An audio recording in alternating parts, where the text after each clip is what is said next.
आदाब, मैं आगा खुर्शीद खान। लोकसभा चुनाव 2024 में देश की संसद में 24 मुस्लिम सांसद जीत कर आए हैं। पिछली लोकसभा में 26 मुस्लिम सांसद थे। 24 में से 21 विपक्षी दलों के हैं। इसमें कांग्रेस के 7 मुस्लिम सांसद हैं। इसके बाद टीएमसी के 5, समाजवादी पार्टी के 4, इंडियन यूनियन मुस्लिम लीग के 3 और एनसी के 2 सांसद हैं। एआईएमआईएम के 1 मुस्लिम सांसद असदुद्दीन ओवैसी लंबे वक्त से लोकसभा सांसद में मौजूद हैं। इसके अलावा 2 मुस्लिम सांसद भी हैं जो स्वतंत्र रूप से जीते हैं। इसके अलावा बारामूला से इंजीनियर राशिद और लद्दाख से मोहम्मद हनीफा। सत्तारूढ़ एनडीए के पास एक भी मुस्लिम सांसद नहीं है। मुस्लिम सांसदों की संख्या में रिकॉर्ड गिरावट मुख्य रूप से असम और केरल में मुस्लिम सांसदों की संख्या में भारी गिरावट के कारण हुई। असम में यह संख्या 14% से घटकर 7% रह गई। केरल में यह 19% से घटकर 15% रह गई।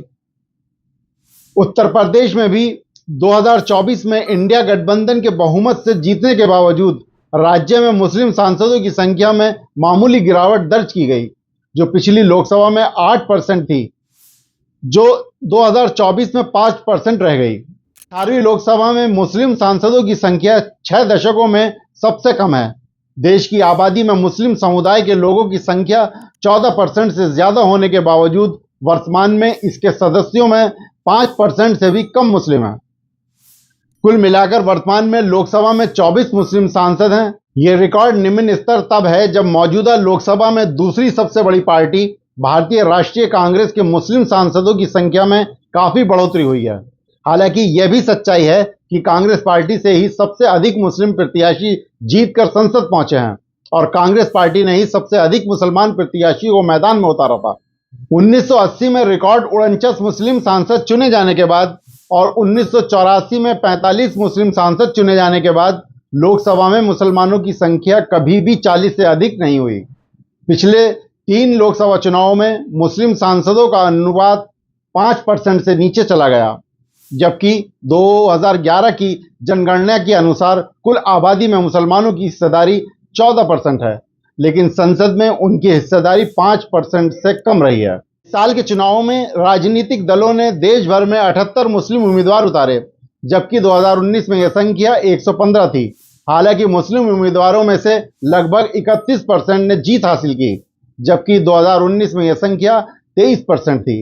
अनादोलू की खबर के अनुसार जमीयत उलमाए हिंद के सचिव नियाज फारूकी ने कहा है कि इस बार चुनाव लड़ने वालों की संख्या की तुलना में जीतने वाले मुसलमानों का प्रतिशत बढ़ा है, जो सकारात्मक है। उन्होंने कहा, संसद में मुस्लिम महिलाओं की संख्या अन्य समुदायों की तुलना में कम है, लेकिन जागरूकता और शिक्षा के साथ ये धीरे धीरे बदल रहा है और महिलाएं चुनाव लड़ने के लिए आगे आ रही हैं और वे जीत भी रही हैं। इस चुनाव में कहीं ना कहीं मुसलमानों ने नफरत और सांप्रदायिक ताकतों को हराने के लिए अपनी सीटों की कुर्बानी दी है, जिसका नतीजा रहा है कि चुनाव में ध्रुवीकरण की कोई जगह नहीं रही। इस बार पिछले 2 चुनाव के बाद विपक्षी दलों को बड़ी सफलता मिली। शायद इसी वजह से मुसलमानों को लेकर ज्यादा बात नहीं की जा रही है।